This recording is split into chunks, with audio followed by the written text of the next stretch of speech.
Good evening, everybody. I'd like to welcome all of you to the Portsmouth School Committee meeting of March 20th, 2023. I'm going to call the meeting to order, and if you'd please rise and join me in the Pledge of Allegiance and a moment of silence for our troops in harm's way, we'd appreciate it. I pledge allegiance to the flag of the United States of America and to the republic for which it stands, one nation, under God, indivisible, with liberty and justice for all. Thank you.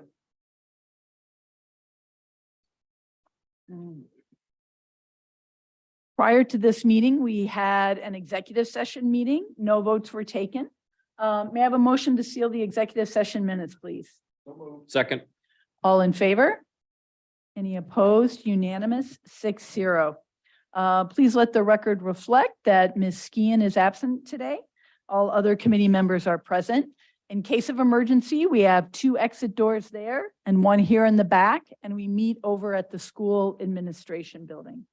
For the chairperson's remarks, I just basically have legislative updates. Ms. Skian and myself went up to the Rhode Island State House a couple of weeks ago to present testimony on the state funding formula. Portsmouth is losing over $253,000 this year, which is not a good thing. We encouraged our state legislators to take a look at trying to reduce some of the volatility in this state funding, because it's very, very difficult to run a home or a business or a school district when your revenues fluctuate like that. We do want to have a workshop. The dates that we're looking into on the state funding formula and Portsmouth would be in April. The first Monday, I think, is April 3rd, and the second potential date is April 17th. So we'll be reaching out to everybody to see how those dates might work for people.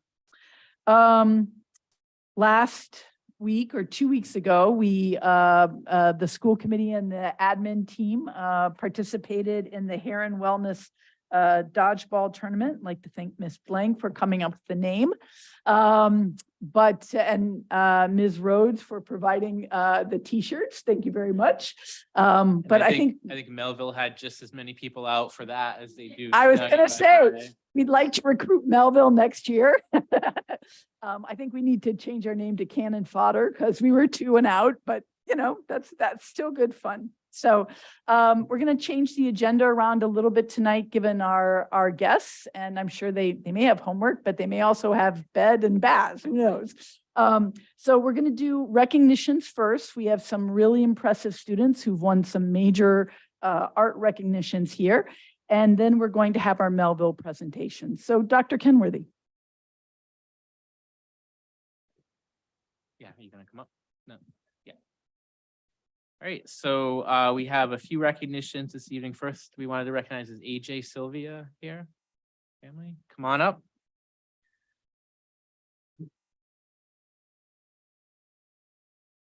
So AJ, who is a student at Portsmouth Middle School, recently coordinated a community service event and fundraiser to help children who suffer from cancer. And I believe there was some hair cutting involved, both for him and other people who showed up. So we wanted to recognize AJ tonight. Great job. Thank you. Great job.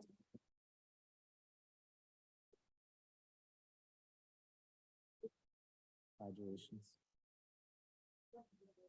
Yeah. All right, and then we have some art award winners from both Portsmouth Middle School and Portsmouth High School. So first up, our middle school art award winners. We have Paige Costa.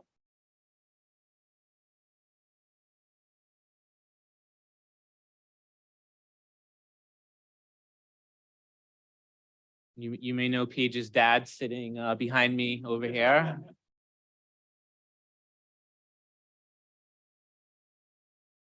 And then also from the middle school, we had Lily Morgado.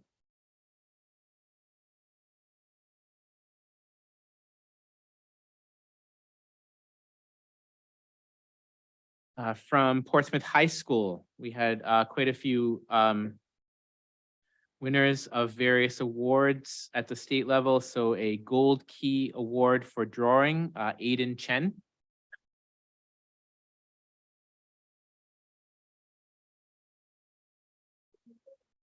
Yeah.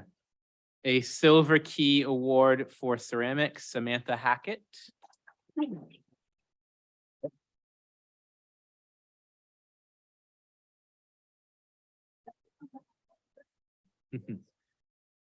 A Silver Key Award for photography, Will Howard.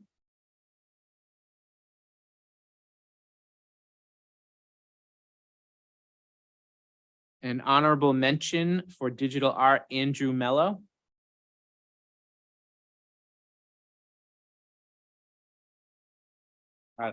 I was starting to think no one from the high school had gotten the notice, but thank you, Andrew.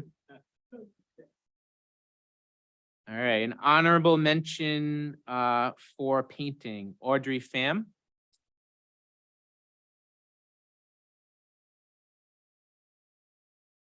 And we have a Gold Key in digital photo art and an honorable mention for two separate submissions, Jake Ruttenberg.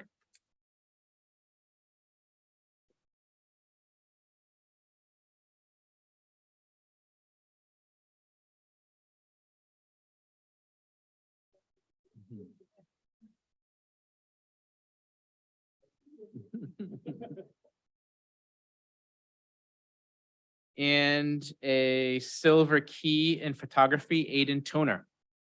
Okay.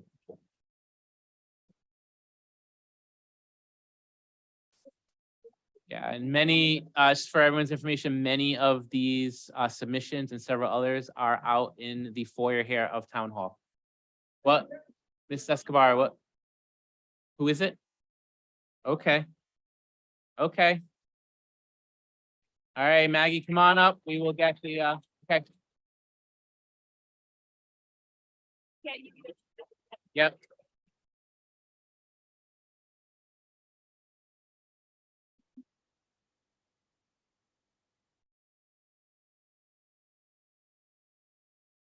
Yeah, we'll get it to you.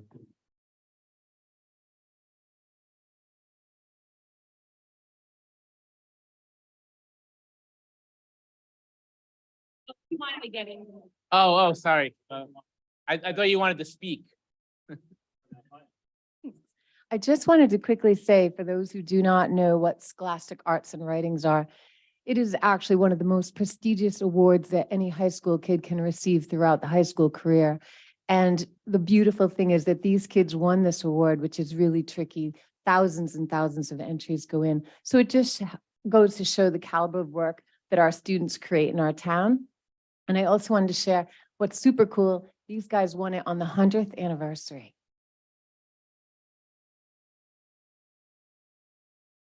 And Mrs. Escobar, since you're here, I know you're always involved in this. We just wanted to recognize we will have much more about our retirees, but Mrs. Escobar is retiring this year after many years in the district and very involved in all of our art and photography. So thank you very much.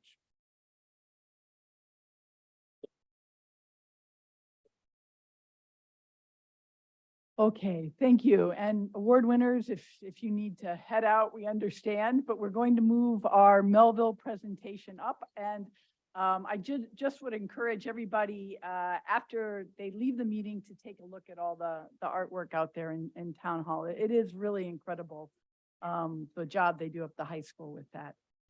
So moving on to our presentations. Tonight we have Melville highlights. And who, Ms. Lori, are you introducing this, Principal Lori? All right. Mrs. Rhodes, do you have the slideshow? This is on, yeah.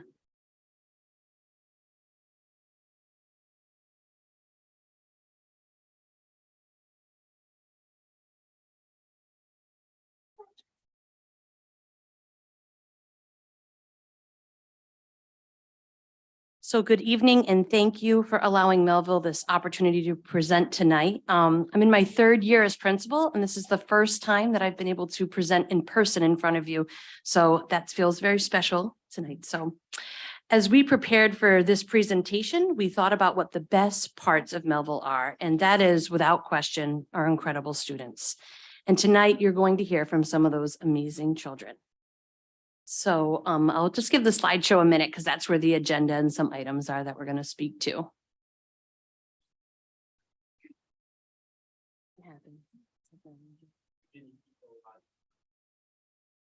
The big night. We're influencers. You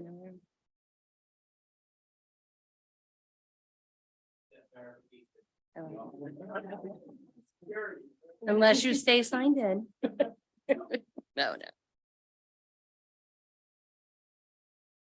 So while we get that up, we'll move right to the third slide when it's there.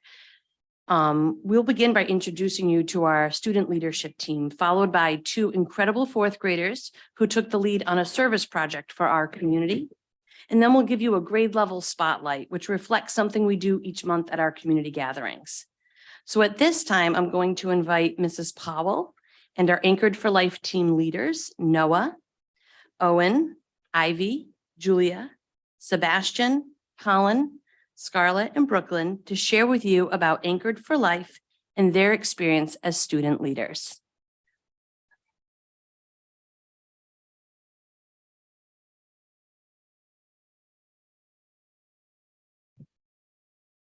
On the side, or do you want to do it from there? All right.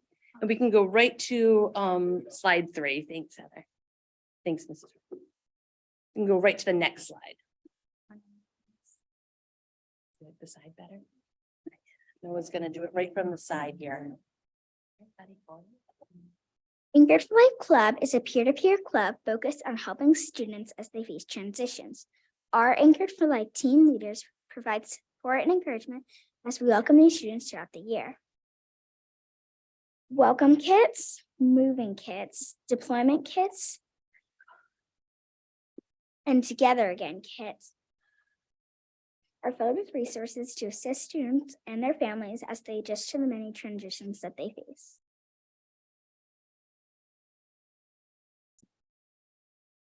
The Anchored for Life team leaders provide tours for our new students. It's a nice way to make connections and offer support in the days ahead. We like to point out the most important locations and remind the students we are here for them. In addition, each morning a character development quote is shared during the morning announcements. These quotes provide an inspiring message to set the tone for the day. One of our favorites is "Nobody's perfect, that's why pencils have erasers." So thank you, team leaders, and you may rejoin your families. However, Julia and Scarlett, please stay up here so that you can present your special student-led community service initiative. Team leaders meet monthly with Miss Powell, our advisor, to talk about how we can support students in our community. We can bring ideas to the meeting and decide if it's a good plan. One idea I thought that would be helpful was to organize a toothpaste and toothpaste drive for the Martin Luther King Center. Scarlett and I decided to put together a slideshow for Miss Lori outlining the reasons why we thought it was important. She loved our idea, and we collected 344 toothbrushes and 166 tubes of toothpaste to donate to the Martin Luther King Center. We all love helping people in our community. Let's give it up for our team leaders. Nice to see you all.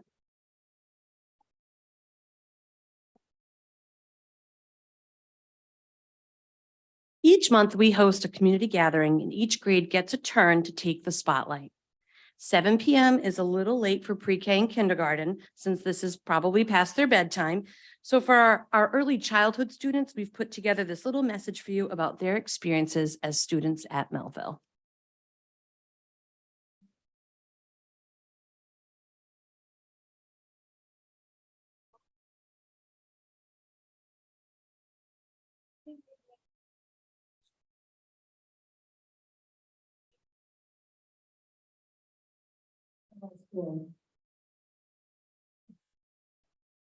Yeah, anything else? I like doing the hot food.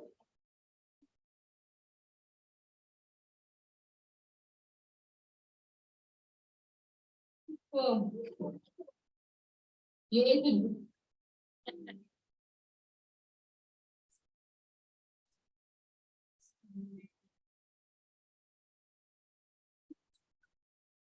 Anything else?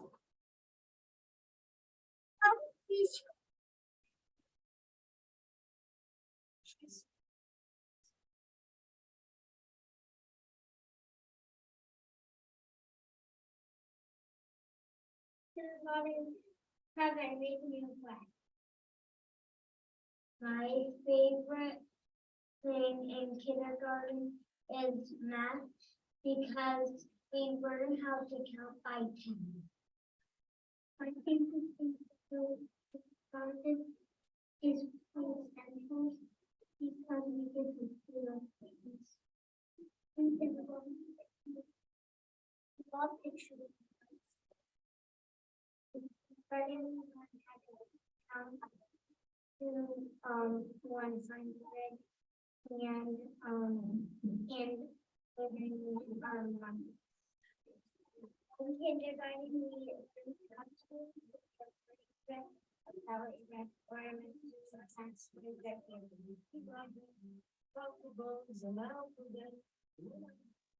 All right, so thank you for taking the moment to watch that. And now we are on to grade 1. That's okay. What happens whenever you switch this? I know, it always comes back on. In the spring of 2021, Melville was awarded the Cal Grant, which is coding as a second language. This was awarded through the Rhode Island Department of Education. This year, that grant has taken action with our first graders. And I now invite instructional support coach, Mrs. Magilton, to present about the work of grade 1 in the Cal Grant. In 2021, Melville was one of the 10 districts in the state chosen for this grant. We received $15,725. This included teacher training in the Scratch Junior application and coding curriculum. Through the grant, I received a certification in early childhood technology through Tufts University. We received 36 iPads, 12 per classroom, that is used for our classwork and will be utilized for years to come. We are in year 2 of this grant, which means we are fully implementing the grade 1 Scratch Junior curriculum, which was developed by Marina Bears and the DevTech Research Institute, which is now operating out of Boston College. Our students are not only learning coding and programming through play, but they're learning how to work together on open-ended projects in areas of high interest to them. So far, we have coded a dance party, retold the story of programmer Ada Lovelace, completed the design process by building a snowman out of recycled materials, debugged buggy projects, and are currently working on creating a freeze dance. Students learn how to work with others and problem solve through the coding playground. Students are able to use their imaginations and become inspired by themselves and their peers. The work that we have seen is extraordinary, and though we are the teachers and the experts in the program, the students are teaching us every day. And if you just watch that short little clip, that is of a student designing a character. Oh, it's okay. So you can see on the left side, she's designing a character. And then here, the students are working on creating a sequence of activities. They're adding sound. They've designed their own characters and telling the story through words and through sounds.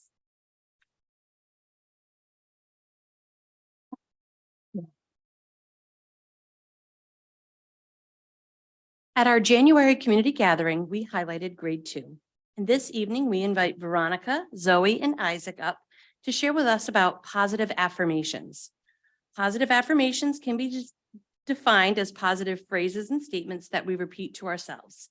These students will share with you what they learned and how it can help to improve your mindset each day.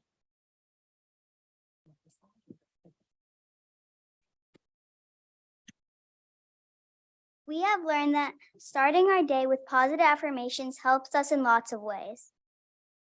Positive statements can help you overcome challenges and even help you get over things that may have happened earlier in the day. They can really help you believe in yourself, especially when you start your day with positive thoughts. I can change the world. I am a good friend. I will have a great day.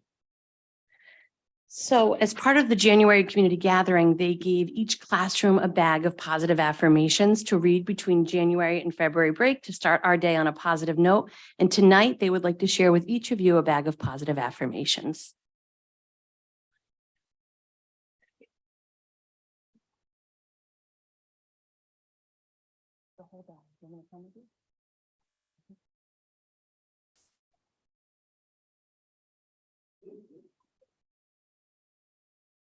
These will come in very handy because we're back in the classroom at the university tomorrow. So I think our students are going to need to hear these too at the university level.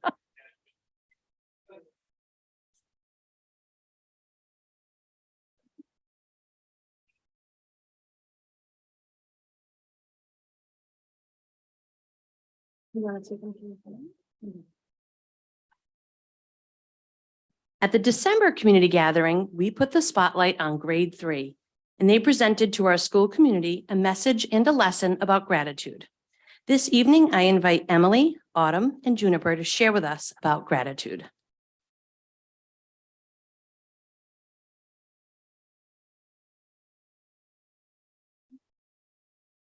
G is for great friends and good times. R is for reading books and respecting each other. A is for art. All UAs are fun. T is for teachers are caring. I is for I love learning here. T is for terrific times at recess. U is for understanding each other. D is for well done. Differences are awesome. E is for education is the best at Melville.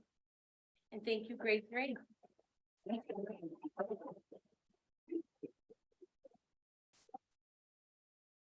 To begin to wrap up our time together, we now invite Julia back up as our grade 4 student representative to share with us her reflections on being a Melville student.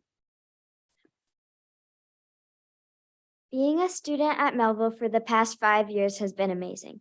It has been amazing because of the fun games and activities, the things I have learned, and the new friends I have made. Melville has been amazing because of all the fun games and activities I have done. For example, in first grade, we got to hatch chicks and ducks. I like that we got to hold them. Also, in third grade, we got to play fun games at the end of the day.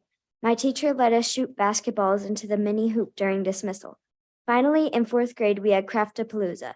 We got to make reindeer food and ornament bracelets with pipe cleaners, play a Guess the Tune game with holiday music, and also do a STEM activity. All of these things have made my time at Melville amazing. Another reason Melville has been amazing is because of all of the things I have learned. In kindergarten, we had a challenge to learn how to tie our shoes. If we were able to do it, we get a prize from our teacher. My older sister Hannah helped teach me how to tie my shoes, and I was so excited when I was able to do it all by myself. Another thing I learned was my multiplication facts. In third grade, we did ninja math. We got a new belt every time we completed a sheet of facts. Finally, in fourth grade, we learned how to do long division. It was easy for me, so I got to learn how to do it with decimals. These are only a few of the many things I have learned during my amazing time at Melville. The last reason Melville has been amazing is because of the friends that I have made. For example, with Anchored for Life, I have gotten to make new friends with the other team leaders and with new students when they've come into Melville. Also, some of my closest friends that I met some of my closest friends today are friends that I met in kindergarten. Finally, I know my friends at Melville will still be my friends next year when we all go to middle school. My friends have helped me to make my time at Melville amazing. Making new friends, learning new things, and doing fun activities have made my time at Melville amazing. I have loved being a student at Melville since kindergarten, and I will never forget it.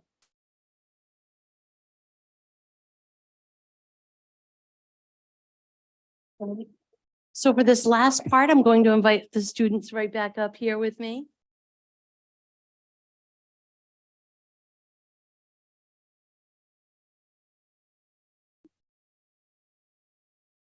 So we start each day by saying Melville students are, and Melville School is a family, and we. So I want to say thank you for your time this evening, to the families who came out, to the staff who are here supporting everyone. And really, our future is looking very, very bright. So thank you to these students. And And to your point, if it's going to stay bright, we do know they need their bedtime and a good night's sleep tonight, right, everyone? Right? All right. Thank you for your time this evening. Thank you very much.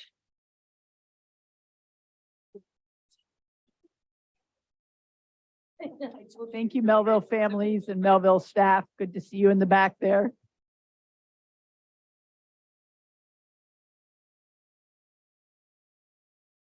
Your long division should be discussed in Melville.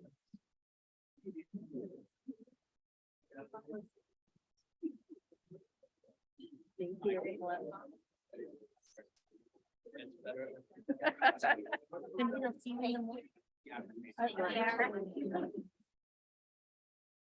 Oh, we're back in spring break.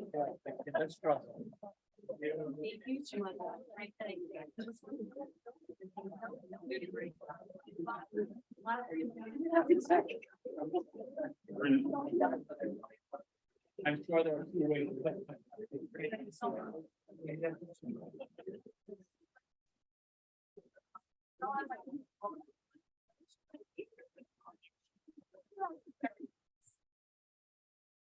So this one is for our finance director, Chris. Chris, this affirmation's for our finance director.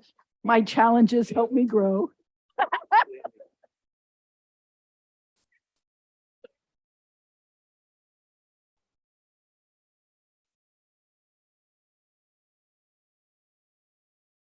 All right. Thank you, ladies and gentlemen, for your patience and allowing us to move up the presentations. We really enjoy having those from the schools and getting to hear a little bit about what goes on at each of the buildings. And Melville just has such warm community spirit. It really warms your heart. So Principal Lori, thank you so much. Okay, moving on to subcommittee updates, finance, Mr. Ferber. Finance committee, that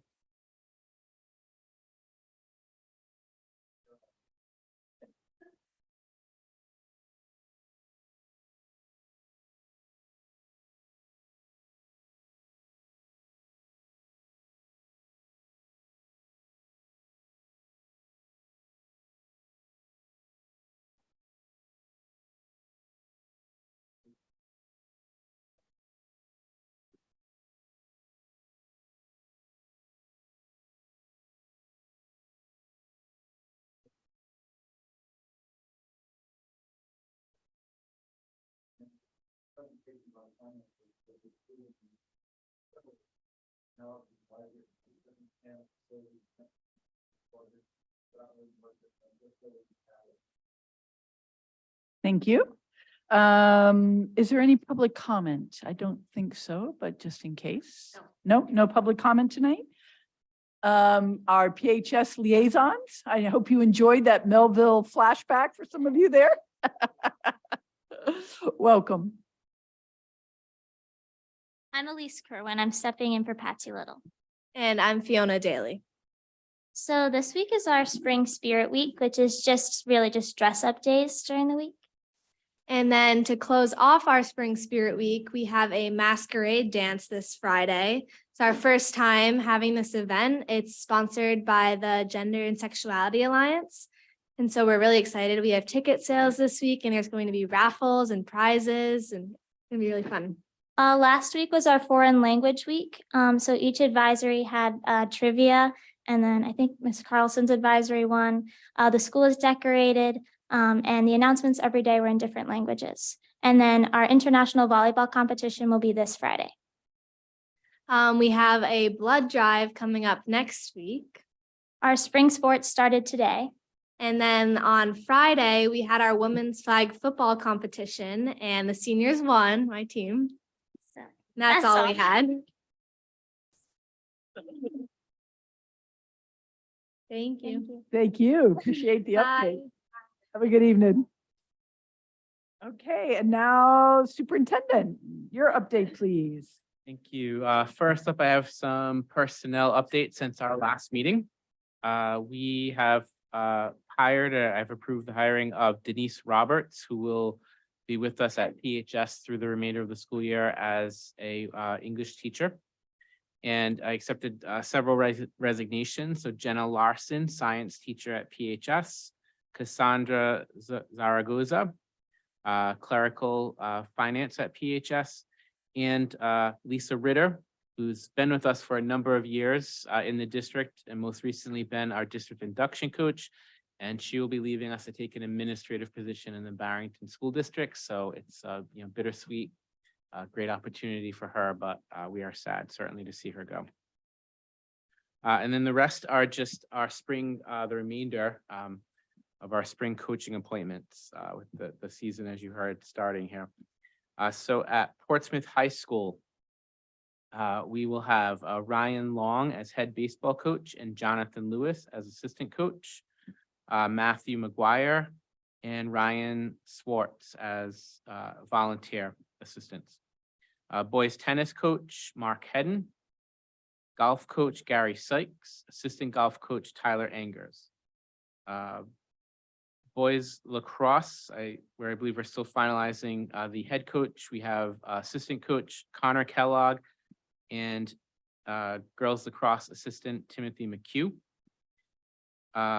Volunteer assistants for girls lacrosse Cole Franklin, and David Vacci is the volunteer boys track and field coach. Donna Ritchie, unified basketball, unified basketball in the spring. Mark Mollicone will be assisting unified basketball, and Kelly Keys, head softball coach. And over at PMS, we will have head softball coach Michael Brennan, volunteer baseball coach Jay Richardson, and also Connor Richardson, and head track and field Nancy Mendonça, head unified basketball at PMS David Naff, and a volunteer assistant for softball Robert Morgado. So that should be the bulk of our spring coaching hires. Moving on to district updates. So wanted to thank everyone and just clarify a few things regarding our distance learning day on March 13th. And I think there was a little bit of confusion since it had followed, I think pretty quickly we had a snow day due to weather. So this was one of the days that we had set in our calendar. The Rhode Island Department of Education had actually authorized districts to use, if they needed to, up to 4 days as distance learning days for professional development to complete the right to read training. So you heard us talking about that. It's a very extensive training that the majority of our staff is undertaking this year. All districts need 4 days to complete it. We were able to use our 3 professional development days in our calendar, but did need to take advantage of one of the additional distance learning days offered. So that was our day. We will be finished with our initial right to read training at the end of this year. We have a great plan in place that Dr. Viveris has worked on. We will have a couple of staff members who are trained to deliver this training. So we will not have this monumental professional development undertaking for the next few years. So unless there are more snow days than we can handle within those we've set aside in our school calendar, I do not anticipate any distance learning days for the remainder of this year or next. We do have 1 staff professional development day remaining, scheduled for May 26th. And again, this is one of the traditional PD days. It just is not a school day. There's no obligation for students. So no distance learning taking place on that day. As we heard this evening, our winter sports season has concluded and we are beginning the spring season. And at our next meeting on March 28th, Mr. Corey will be with us for a winter season wrap up, and our recognitions that evening will be for our various state champions. Last week, we celebrated as National School Social Worker Appreciation Week, and I wanted to take the opportunity to thank the hardworking group of school social workers that we have here in the Portsmouth School District. We have Nicole Pasco at the elementary level, Sarah Morgan at Portsmouth Middle School. Kirsten Hanrahan is our school social worker at Portsmouth High School. She has been out on leave for a good portion of the year. So Peg Elmer, a retired social worker who's helped us out over the last few years, is filling in there. So thank you to those individuals for the important role that they play in the social and emotional health of our students. Lastly, I just wanted to update on the search process for the Portsmouth Middle School and Portsmouth High School principals. So those postings have closed and we have moved into the initial screening process. We have conducted the initial screening for the high school principal candidates, and we'll be doing that this week for the Portsmouth Middle School candidates. The selected candidates from there will move on to the interview phase, which we will have set up at each school, where the candidates selected to move on to that round will be meeting with a group of staff, a group of students, and a group of parents at each school. Each of those groups will provide feedback on the candidates, and then from there, the finalists will be determined. I still anticipate that the finalist process should wrap up sometime in April, and trying to stay on track to have final candidates and contracts to present to you for our May 9th meeting. So unless there are any questions, that concludes my district updates. Thank you. Okay, moving, we've already done Melville presentations. May I have a motion, please, for the approval of school committee minutes? Move that the school committee meeting minutes of February 28th and the executive session meetings February 28th be approved. Second. All in favor?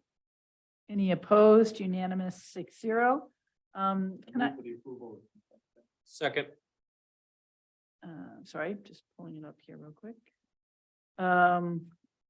All in favor? Any opposed? Unanimous 6-0. Moving on to business. All right. Discussion and action on fiscal year 24 technology 5-year equipment plan. Second.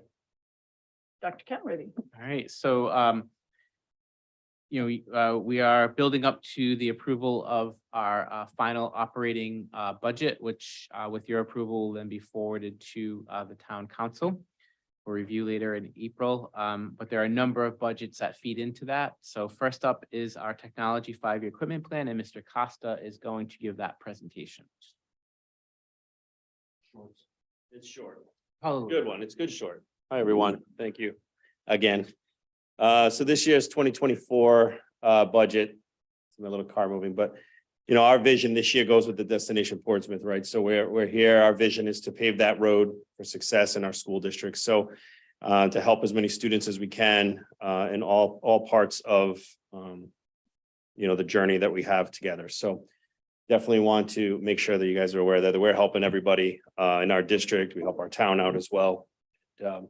We're doing the best we can with the budget that we had allotted this year. It's a really tough year for a lot of us too. So next slide.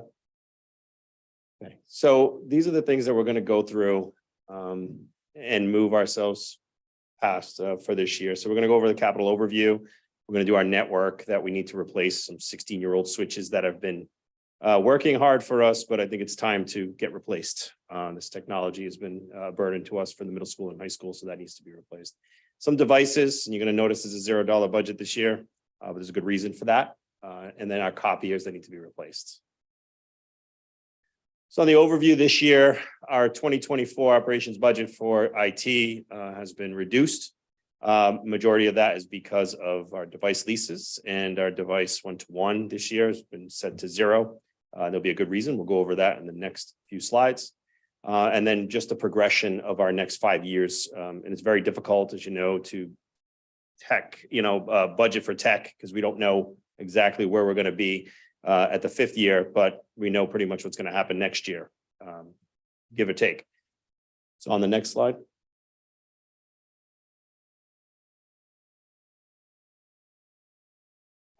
Our roadmap. So the network on the top is the light blue, but that breaks it down all 5 years or so. But the light blue section is what we're really concentrating on, and that's going to be our network switches at the middle school and high school. So the total there is about 57,000. Sorry, I can't read that from back there. But anyway, 54,000.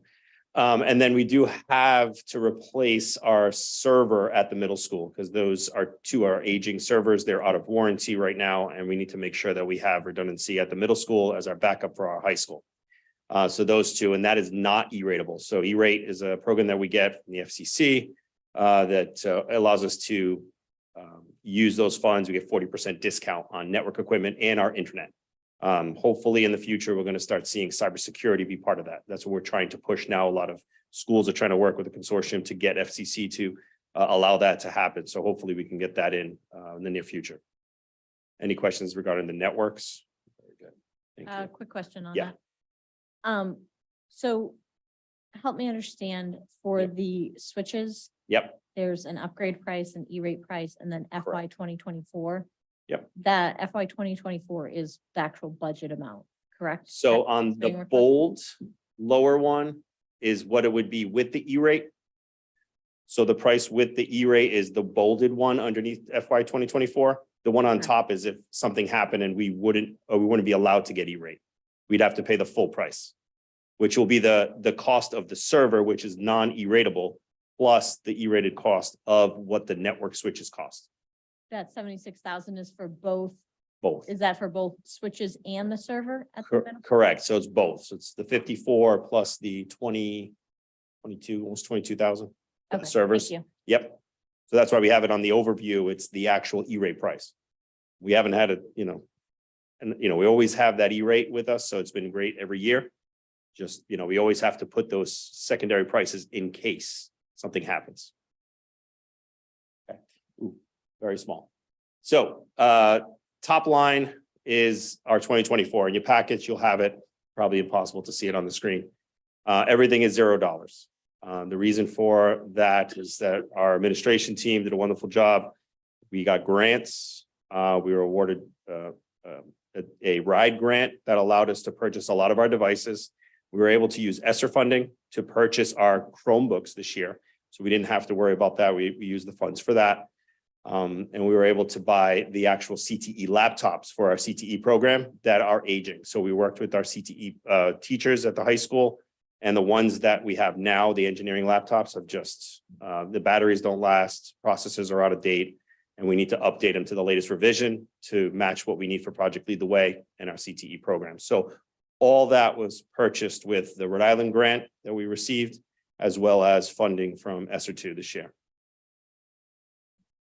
And lastly, I think it's the copier roadmap, to print or not to print, right? So we always have to purchase and maintain our copiers. So this is the roadmap for our copiers this year. We're getting, the shoemakers has the holes in the shoes, right? So the admin building, they've been a while since they've gotten a new printer. So we're going to outfit 2 new printers at the admin building this year, finally.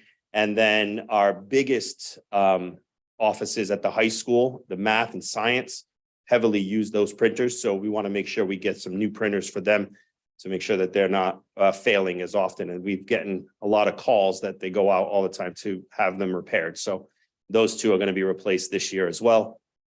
So that our budget is primarily the network and the copiers this year is what we're looking for to fund.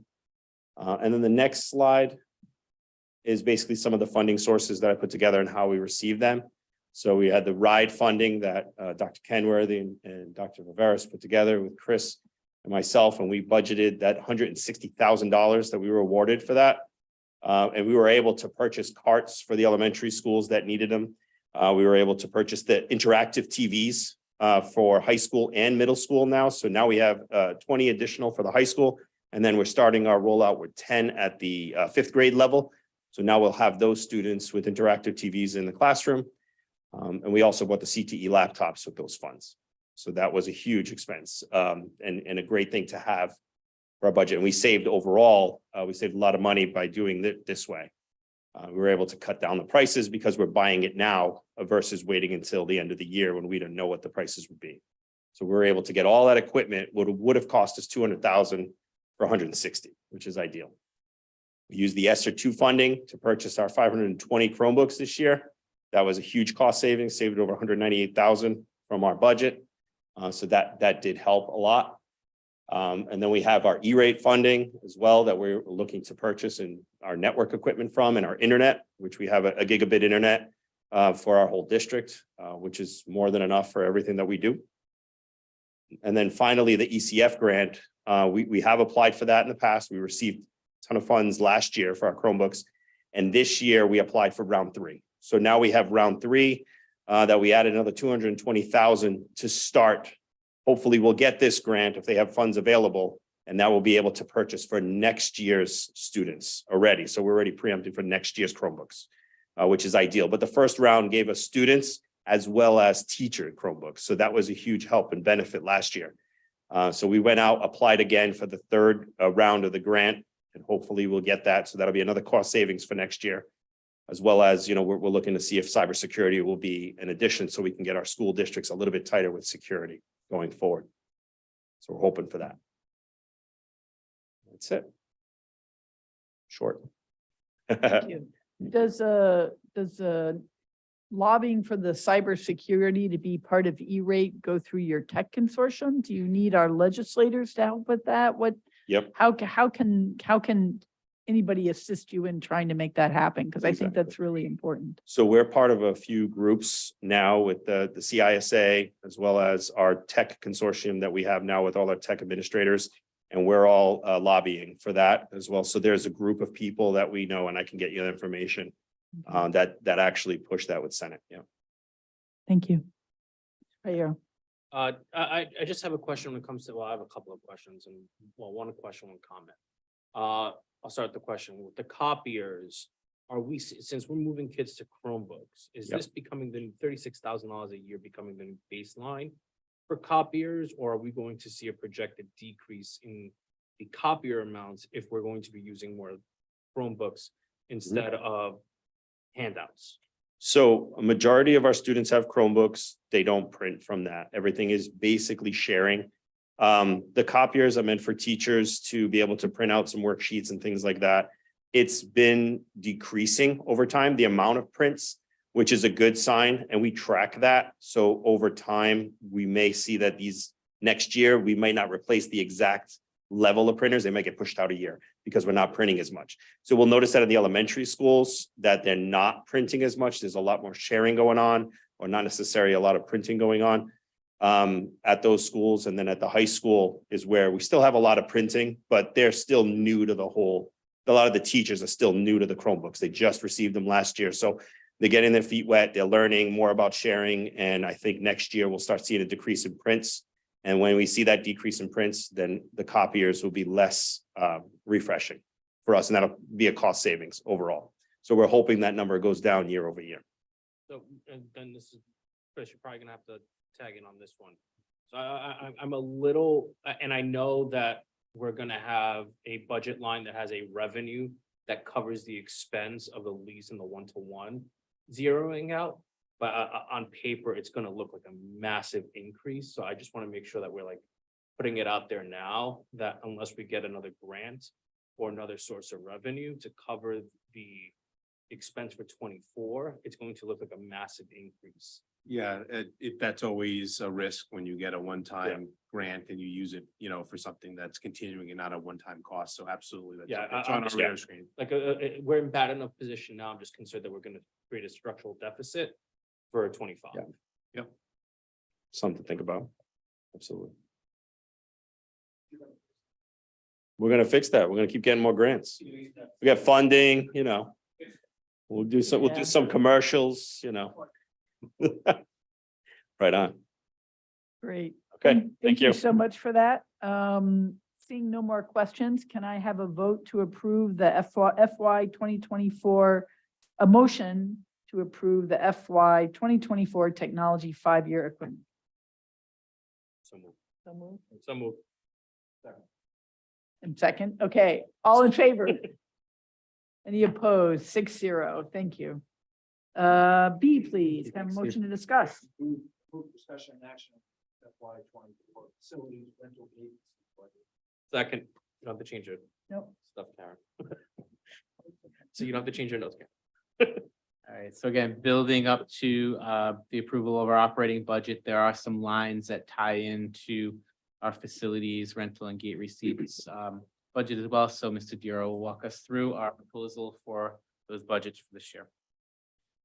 Sure. So by policy, we come before the school committee each year to request a budget from both our facility rental fund, where we collect facility rental fees from those that rent our either athletic or classroom facilities. And also the athletic gate receipts fund, which is where we collect entrance fees for sporting events. So up on top, you have the facility rental building use fund. I just want to take a moment to explain to you how these spreadsheets work. So at the beginning of the year, there was $96,414 available. The school committee had previously restricted $88,597 towards the eventual replacement of the turf field at the high school. That left $7,817 available, and our recommendation, that's not a tremendous amount of money, that we would just sweep that into the turf field replacement restricted fund in this coming year's budget. That would leave a total of $96,414 in that turf replacement fund. There, for the athletic event gate receipts, if you look a little bit down below, there was $84,000 available. Previously, 44.3 thousand of that had been restricted by the school committee, again into that turf replacement fund, leaving $40,000 available. Traditionally, we have both athletic and marching band requests come through. We did reach out to those folks. And there are three requests. First one is with the new athletic director going through the budget, obviously taking in everything and potentially wanting to make some changes. We thought we would allocate $22,000 for athletic operating costs, and he would work with me and the superintendent throughout the year to access those funds as needed. We're recommending an addition of $15,000 to that turf replacement fund restricted balance, and then the marching band equipment of $3,000. So at the end of the day, if that were to be approved, there would be $155,733 restricted for that turf replacement fund in the future. I'd just like to reiterate, I'm really glad we're saving for that replacement fund now, because it's going to be a very expensive item in a few years. Mr. Ferber. Piggybacking off that, do we yet have any kind of approximate expected cost for the turf replacement? And how do we know when it's about time for the turf field to be replaced? If I walk around it frequently, it's fine for me, but how are we going to determine that the next year is the year it has to be replaced? Well, I'll take it. Yeah, I think the athletic director and the facilities director make that determination. I mean, we take care of it every year. We have it inspected periodically by the company that turf company that we bought it from. I agree, it seems to be in good condition. I'm not an expert in that, but I think that at some point they probably need to let us know that, hey, not we need it this year or next year, but hey, we need it in 3 years, so that we can start to plan around that maybe a little more aggressively. And when it was installed, there was an initial sort of lifespan that they gave it, and 8 to 10 years, I 8 think. to 10 years, and we're now on I year think 8, 8. So but I think it's in really good condition Right. for an 8-year-old. maybe we get 15 out of It it. wasn't used for 1 year. That's true. Yep, it's true. We know it'll have to be replaced at some point, so I think it's a good idea to start putting some savings away for that. Okay, and to Mr. Piero's, we may need to think about next year moving some of those athletic operating costs into the actual budget too, right? I mean, Absolutely. So Yep. adding to your earlier point. Okay, seeing no further questions, all in, let's see, we had a motion and an action. All in favor of approving the FY 2024 facility rental gate receipts budget? Any opposed? Unanimous 6-0. Thank you very much. Move the discussion and action fiscal year 24 operating budget. Second. Okay, thank you. So starting review again of the timeline, we've been discussing for the last few meetings, various drafts of our FY 24 operating budget. So this evening, in addition to those 2 budgets, or 3, I guess, total that you've already approved, you'll be taking the final vote after the discussion, after this presentation, on our operating budget request. And by town charter, we will be submitting that to the town and then presenting to the town council later in April. April 25th is the date right now that we have been assigned. Next slide. So as you recall, working through the first couple of drafts, right after taking in all of the budget requests from the various schools and departments, and not that we were able to honor all of those requests, but trying to take into account the hard work that went into them. We did present the initial budget would have been a 4.4% increase in expenditures over last year. At that time would have required a 6.0% increase in the town appropriation, recognizing we did not want to put the town in that situation. We started to do additional work. At our last meeting, presented a draft to you that brought the expenditure increase down to 3.3% and would have required a 4.7% increase in the town appropriation. And you can see working through each of those budget drafts, while there were a lot of other reductions in different line items behind the scenes, the main ones that we do like to highlight because they can have and do have implications on people are the staffing reductions. So through those first couple of drafts, we worked through those various staff reductions. And again, at a 4.7% increase in the town appropriation after the last draft and hearing from the committee, you wanted us to certainly work to see if we could get that number down a little further. So this evening, Mr. Duro will walk you through in a few minutes the rest of the details, but we are presenting a draft to you. This has worked its way through Finance Subcommittee. It would require a 2.6% increase in expenditures from FY23 and would require a 3.66% increase, rounded up to 3.7, but technically it's 3.66. So every few $1,000s will make a difference here in the final discussion.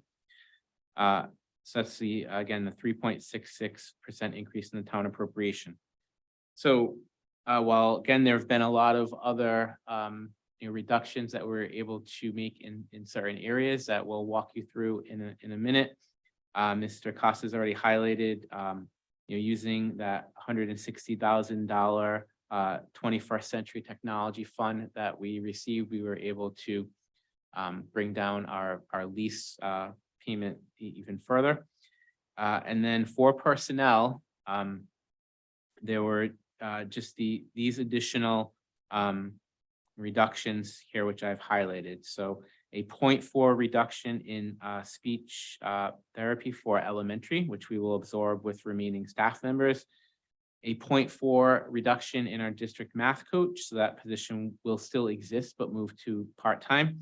And same for our PHS instructional assistance coach, a 0.4 reduction. So another additional 1.2 FTEs here that we're proposing a reduction in for this final draft. So Mr. Duro will walk you through the rest of the details here. Okay, so as we've done previously, we've had some good discussions about the budget, and I will be happy to take any detailed questions you have, but I will just walk you through the changes from the last version we talked about. On the revenue side, there were two changes. The first one was an addition of $70,000 to the federal impact aid revenue line. That line is notoriously difficult to budget, but we did between the last meeting and this meeting receive our first payment from the federal government for this fiscal year, which is something that allows us to then do a very good projection for the next year. So I felt pretty comfortable that we could add that based on the payment we received recently. And then the town appropriation was reduced $370,557. And that again is just the impact of the expenditure changes that I'll walk you through in a moment. So you can see total of a 2.6% increase in revenues, resulting in a 3.66% town appropriation increase. You can move that. This is, again, I won't go through this. This is the revenue schedule and the changes from last time I just walked you through. One more. Okay, these are all the expenditure changes. walk you through these quickly. So on regular salaries, we had $115,000 reduction. Again, the superintendent just walked you through the 1.2 FTE teacher reductions. And then we increased our turnover allowance, $25,000. And just to explain what that is, and we have this every year. When we budget every position to be filled for every single day for the entire school year. And we know that doesn't happen. We know people come and go, positions are open, they're advertised, they're not filled for periods of time. So that's called turnover. And so we put in a factor based on the fact that we know we won't have every position filled every day. And we do that every year. And based on the experience we've had, I felt comfortable that we could increase our turnover by $25,000. So we did have an addition to the budget. The other additional compensation was just adding in under our new teacher NEA contract, the assumption of 3 retirements and with a $5,000 early retirement notice each. I hadn't had anything in the budget for that, but I'm sure somebody will retire next year. Some of these other adjustments are really, all the benefit adjustments are just recalculations of benefits for the changes in the FTEs. Then we made some conferences. If you look at 53,303, number 11, conferences and workshops, we reduced that. That was a discretionary cut of $10,000. We became aware on line 12, tuitions to other districts, that we had a student in Bristol Warren that was in a CTE program that we did not know about. So we did add that student in. He will be attending again next year. We made a discretionary reduction to the tuition to private sources, which is really just special education out of district tuitions. A little risky, maybe not. Never know who's going to be in and out of the district. It's a very fluid number, but felt comfortable doing that. Mr. Costa talked about how we reduced our technology related hardware number based on a bunch of grants. So we were able to leverage that, a reduction of $42,000 in that budget line. And then a miscellaneous reduction discretionary of $4,000. So all in all, again, we reduced $300,000, leaving us with a 2.6% increase over the prior year. Any questions on that or any other detailed line on in the backup? Okay, go bunch of pages, Heather, to the staff, excuse me, to the summary all funds. Keep going. One more. Yeah, there you go. So this is a schedule that we've been putting in for the last couple of years. Actually, Mr. Fitzmaurice was a proponent of this. So we ask you to approve not only the general operating fund, which is we spend 99% of our time talking about, but also the other grant funds that are available to us. So if you look at this schedule, you'll see the unrestricted fund, both under revenue and expenditures. So that's our budget, our general fund budget that we've been talking about through all these meetings. But then I've listed out the restricted funds we get, IDA Part B, Title I, Title II, et cetera. You'll notice that there is a note on the bottom. We have not received our allocations from RIDE yet for any of those grants. So I'm estimating what I believe they will be, but they will be different than this. They could be more, it could be less, but materially it should be about this number. And I'm just making you aware that these exist and they are revenue sources we will be tapping into. So overall, for FY24, all funds, and I am excluding ESSER 2 and ESSER 3 and IDEA under ESSER as well. Those are multi-year grants over a 3-year period. So those are very fluid. We're looking for total revenues of $45,295,044 with the corresponding expenditure amount. Next slide. So before we get to questions, just to walk you through where we stand. Again, you'll be taking a final vote on this and with adjustment again currently sits at a 2.6% increase in expenditures, which we think is, you know, as good as we can get it to at this point, given all the factors that we're dealing with here with contractual obligations and the inflation rate. That would require the 3.66% increase in the town appropriation. So again, not knowing what that final number would be, that's what you would be approving. We would go into the town presentation portion of this in late April and then, make our case and have to await the final decision of the town council. But again, we feel very comfortable with where we've landed here. Given that it's the 2.6% increase in expenditures. One of the other remaining unknowns besides the final decision of the town council will be the General Assembly approval of the state aid allocation. So that's another factor. Last year, we saw something that we hadn't seen for a number of years, where the General Assembly in their final approved budget, it was actually a number that was more beneficial to us than what the governor last year had proposed. So that's another thing I think that we have to factor into our discussions with the town council.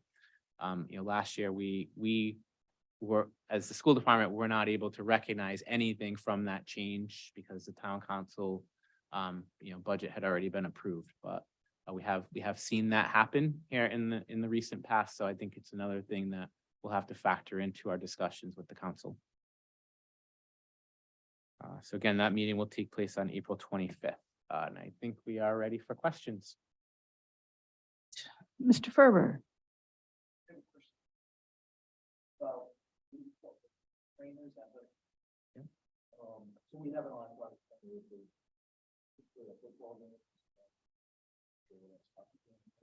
Oh, right now, we're definitely required all contact sports. We try to have the trainer available, for all sports, if we can. So what I believe I read is there's a bill working its way through the legislature requiring an athletic trainer to be available for all varsity games.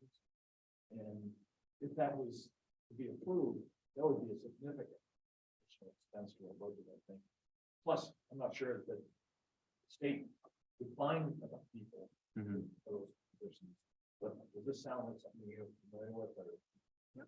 I saw that bill. Yeah, we're familiar with the bill. Again, we're trying to make the position a little more attractive as most local districts are. And so that is embedded in here in this budget request, making that position a district employee moving forward.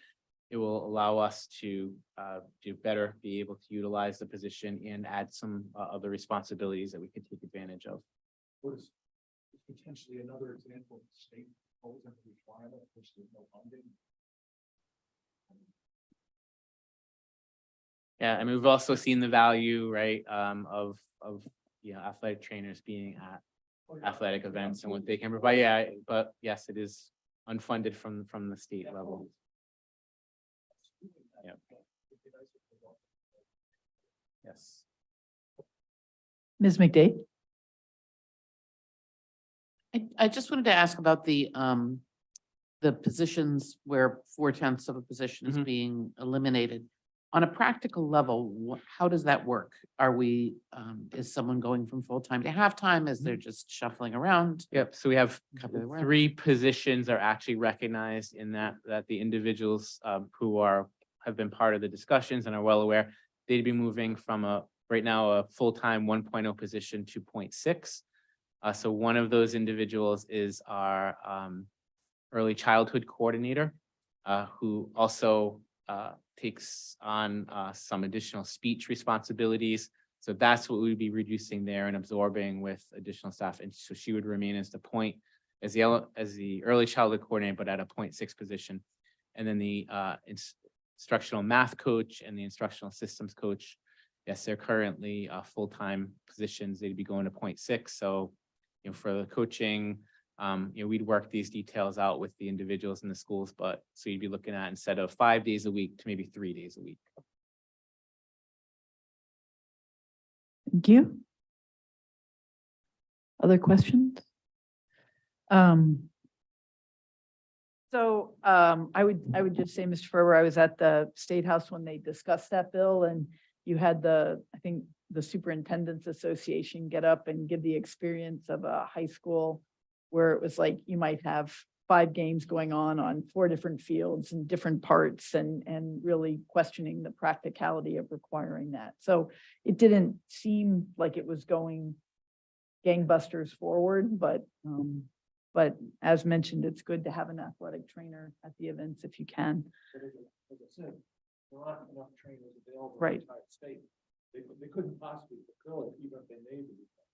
Right. I mean, they were pointing out some of the practical problems there too, so.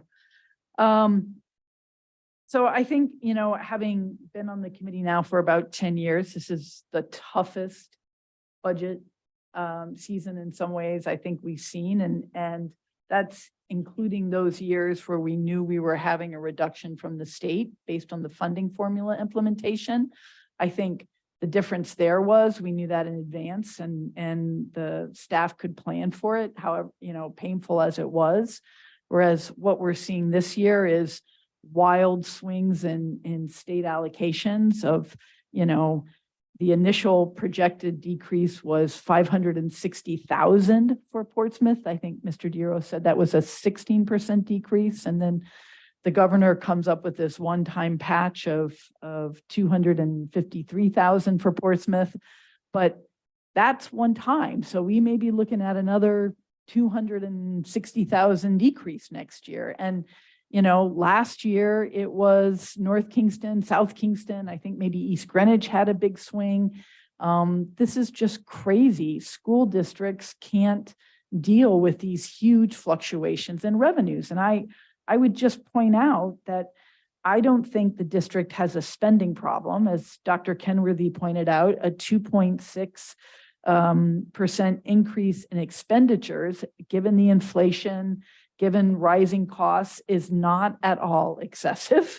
But, you know, the revenue is why the town is now being asked to kind of help kick in more. And as the Portsmouth Times has reported in the past, you know, we receive the second lowest per capita state aid for students of $1,600, only beating, if you will, Block Island, which I think has 131 students, right?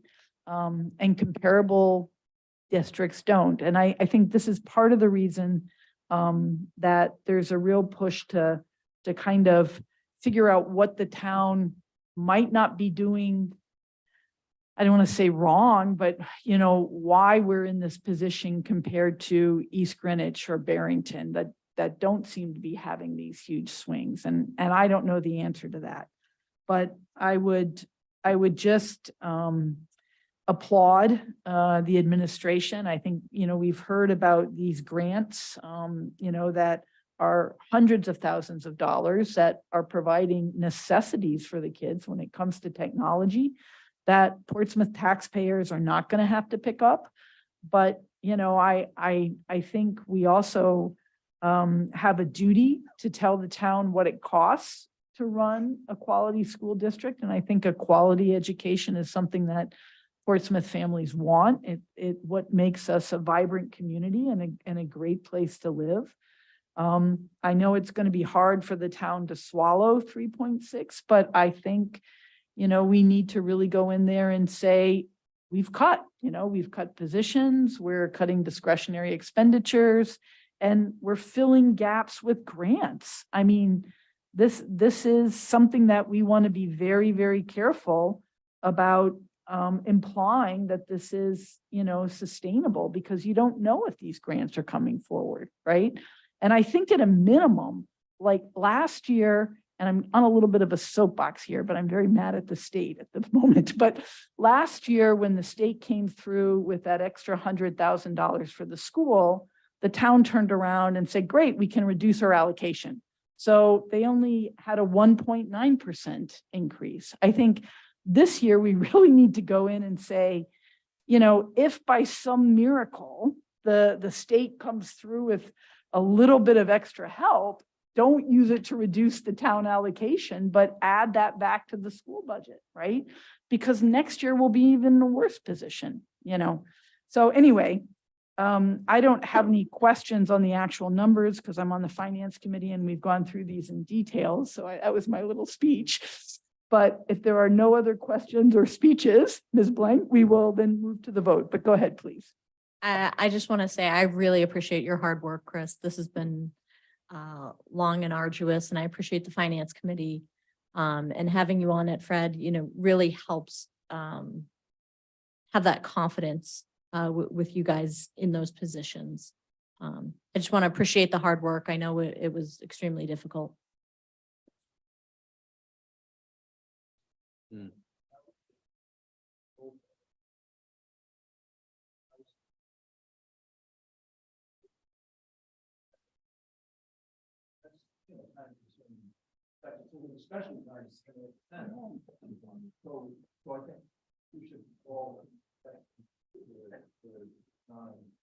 And I just want to say thank you, but it's a team effort. I mean, we all, principals, directors, administration, everybody's involved, and the finance committee as well, with their direction. It's a lot of hard work and it comes together. Well, thank you. For action, for approval. Yeah, we have Yeah, take to the vote vote. on that. So we have a motion, we have a motion and a second for action on the FY 2024 operating budget. Seeing no further questions, all in favor? Any opposed? Unanimous 6-0. D, please. Second. So not a big ask here, so to speak. As you know, we are for the next several years going to be in our bond projects, and those are continuing to move forward. And the town will now begin to absorb the bond premium costs. But we do have two requests, and I did make Mr. Rayner aware of both of these that I would like to make with your approval when we present to the town council.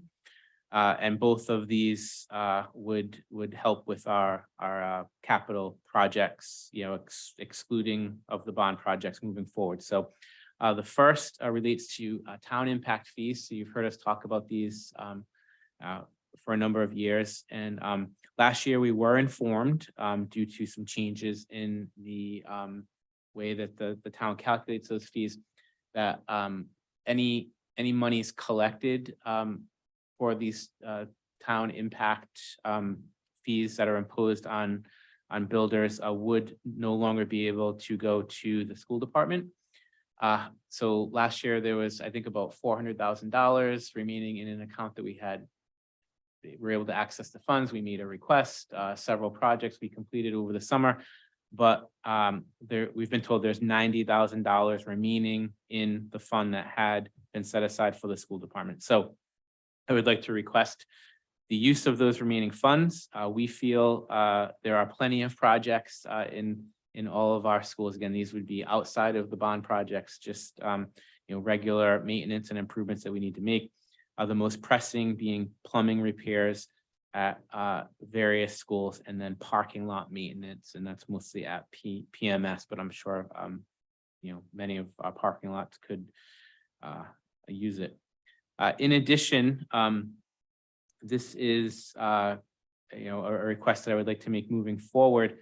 The creation of a revolving capital improvement fund. And this is starting to become more common in other towns and school districts. And so what we would be doing here is again, this is all excluding of the bond projects. We are able to make a one-time request of the state when we submit capital improvements, for them to be approved by the state, where the town can then receive the reimbursement rate for those projects. So if you remember, this year you have approved, it worked our way through the safety and capital subcommittee, about $200,000 in security upgrades that we'll be making to all of our schools. So those have been submitted to RIDE. It's in process. We're just awaiting the final signature there at the RIDE level.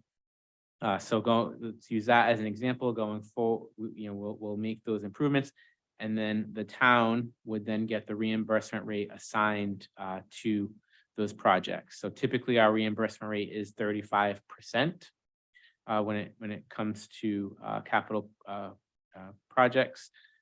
We are sometimes able to take advantage of bonuses that exist, but in this scenario, the revolving capital fund account, what we would be doing is asking the town to take any of that reimbursement received and setting it aside in this revolving account that we would then be able to make a request to access, each year when we're making our budget presentation to the town. We would always know that there's a certain amount of money that's available there. Again, made Mr. Rayner aware of this, pointed out examples of where it's currently taking place, and you know, if you approve it this evening, then we would have that discussion with the town council later in April. Mr. Ferber. The idea of this emergency, the fact that you can only do it once a year, kind of seems absurd, given emergency. In our case, for example, the sump pump failed in high school. We certainly didn't anticipate it, maybe we should have, because it's 50 years old, but and we're gonna replace both of them. But what else could happen that constitutes an emergency, which would normally qualify for this reimbursement, but because you've already requested one, can't do it, and it just seems absurd, but. I believe that's just how the process is set up, right? We got, yeah. No. Rationale. Well, the rationale would be one time. That you can only do it one time. I think like everybody else, the state has the budget, right? They don't have unlimited funds. If you had the ability to make emergency requests often, you might get thousands of them. So I think they really want you to take the stage 2 capital planning process really seriously. Consider, you know, what those things are. Get approval once every 5 years, and then truly an emergency is an emergency. But 3-year-old sump pump fails, something, yeah, Yep. something you know, typically would consider and could maybe plan to replace it. And I can see their point. I guess I have a question here. Do we need 2 motions on this? We need 1 motion to approve the town impact fee. Don't we need a second one for the creation of the revolving capital improvement? I think.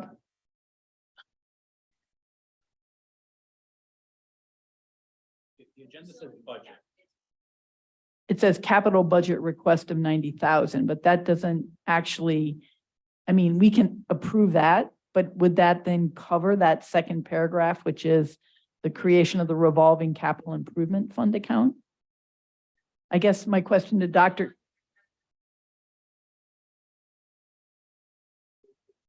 But there's kind of two, can we make a motion even though it's not on the agenda? It's under capital. Okay, so amendment, make it 1 motion for the 90,000 first. So I make a motion that we approve the facilities capital budget. Can I ask a question? Oh, yes, I'm sorry. I thought you were done. Go ahead. Yeah, The no. night, this is on the 90,000? Oh, yeah, I'm sorry, you're making a motion. first. I'm just making a motion that we approve. But wait, what up? Is your question on the motion or is it on the original topic? The original topic. So no, stop the motion.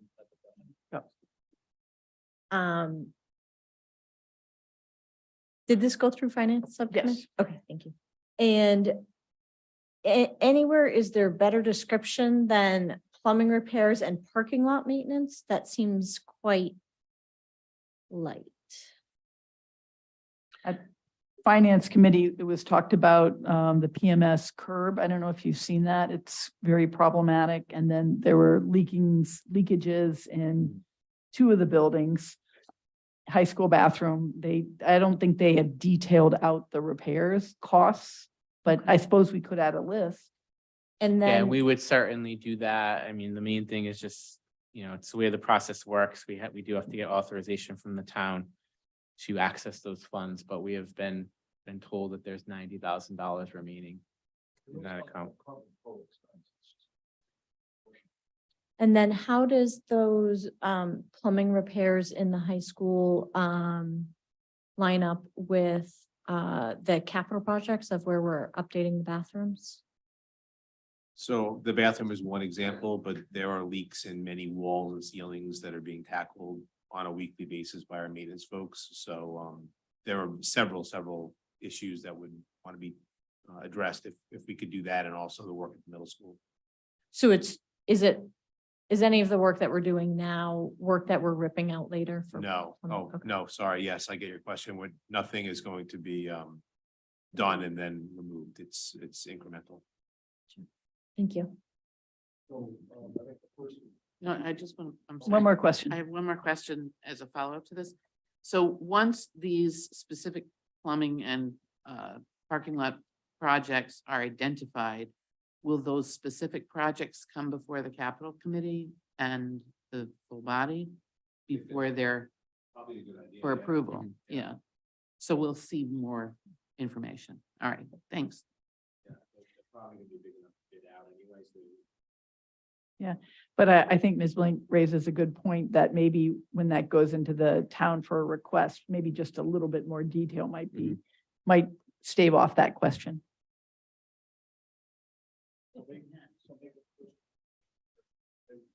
move that we approve the facilities capital budget, requested $90,000 from the town of Matthews. Second. Seeing no questions, all in favor? Any opposed? Unanimous 6-0. Yep, now you're going to make a second motion revolving capital. Support the creation of a revolving capital improvement fund. Second. Okay, so we have a motion on the floor to support the creation of a revolving capital improvement fund account. Question on that. How much are you expecting to have in the capital revolving capital improvement fund? So this bucket? is approved and town council approves, it would vary, right? So based on that example that I had presented, so we know where we've submitted for approval to ride about $200,000 worth of security improvements, so we know, again, with ride approval, we would get at least a 35% reimbursement. We're hoping for 40 because there is a safety bonus, so we're trying to apply it to, so somewhere between $60,000 to $80,000. I would anticipate would then go back to the town, that in this scenario, we would be able to access. In the past, has the town always given it back to the school committee? No. So if we are creating this, how are we not causing maybe a shortfall in the future of assuming it comes back? Yeah, sure. Yeah, so it's getting good questions, very detailed. So the theory here is you're creating a self-funding mechanism for school capital improvements. So the $80,000 comes back. It doesn't go into general revenues for the town like it used to. It goes into a fund. You then use that 40% reimbursement for another project on which you get 35% reimbursement. You then use that again and you get 35% reimbursement. The time now is perfect because when I first started, the town was probably receiving $1 million a year in housing aid. They're probably going to receive like $5,000 or $10,000 this year. So before it would have been a huge adjustment to their budget to move that out of the general fund. Now it would be really nothing at all. And now's the time to do it, if there ever is a good time. And I think it's one of those things too, where you sort of look at best practices. So, and just for the town, not having to sort of say, well, this year we have to come up with $100,000 in capital, and next year it's 70,000, then it's 200,000, right? If we sort of know that fund is there, then that might help, smooth out those variations in their budget as well. How do we verify or make sure that the person writing the check writes it to this revolving capital fund and not to the town? They write it to the town. It's all the To- housing aid money goes directly to the town. Some towns give it to their schools, some towns don't. Town of Portsmouth never has. So when that money comes in from the state, they would need to deposit that and account for it in this fund if that was their new policy. So I'm hearing we've never done it. The town has never given us this funding in the past. Never. And now we want to create a revolving capital fund with that money.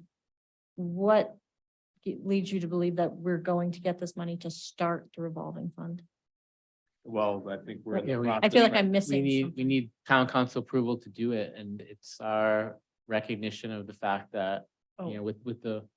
I think you were asking, where's the initial money coming from? Yeah. Yeah, so we have a request into the state for 200, so note here, this is the one emergency request per year. This Right. isn't the 5-year capital plan. This is Right. just for the emergency request. But it would, the 200,000 for security improvements, the initial fund would be funded with the 35% of that. We'd be starting it with that reimbursement. I'm trying to get out in front of it, and your approval, asking the town council to approve. And then, So So it'll be an ask to town council. That might be Yes. the part that I'm missing. yes. Yeah. Oh, Like yes. they've never given it to us Right. before. Why would they start That's giving to not- us? But no, we're I mean, wait a presenting minute, it to ask. the town has funded our capital requests, Mhm. right? So we would go to the town and say, you know, we have to fix the telephone system and that's going to cost X. And then they would fund the capital request. What we're trying to do is say, it makes sense to have sort of a fund that they set up, just like we're setting up the fund for the turf field, that we know is there that the schools could draw on, and they're not going to have to find additional monies in their budget every year. Have you run this by town council initially? I've run it by Mr. Rayner so far. Okay. Yeah, so and again, part of this discussion, and you'll hear in this more in the pitch to town council, is we maintain 5 buildings that are technically town buildings, right? The 4 schools and the school administration building. Again, before the bond projects, which we're recognizing, the cost that the town has taken on for that. I mean, there's been years since I've been in the district, we've asked for, a few $100,000, I think 1 year it was $500,000 in capital improvements. We're not making those kinds of requests right now because of where the bond projects, but there are going to always be, significant capital improvements that come up. Did the town council feel positive? So towards this? the process is we have to approve it before it can even be officially discussed by them. So they haven't heard of it yet. Gotcha. Thank you. So we had a motion on the floor to approve a motion on the floor, seconded to approve the creation of a revolving capital improvement fund account. All in favor? Any opposed? 6-0. Thank you. Thank you.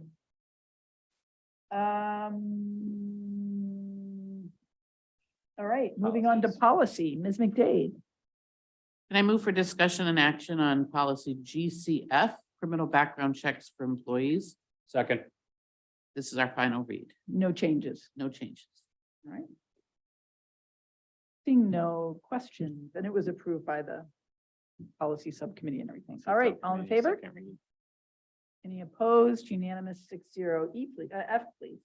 I move for discussion and action of policy IJOC, criminal background checks for volunteers. Again, this is the final read and there haven't been any changes. Second. All in favor? Any opposed? Unanimous 6-0. So Herculean effort tonight. Thank you very much. We'll see what the town council has to say. It's helpful if everybody can be at that April 25th town council budget presentation. So please mark your calendars. Our next meeting is March 28th here in Town Hall. And with that, can I have a motion for adjournment, please? Second.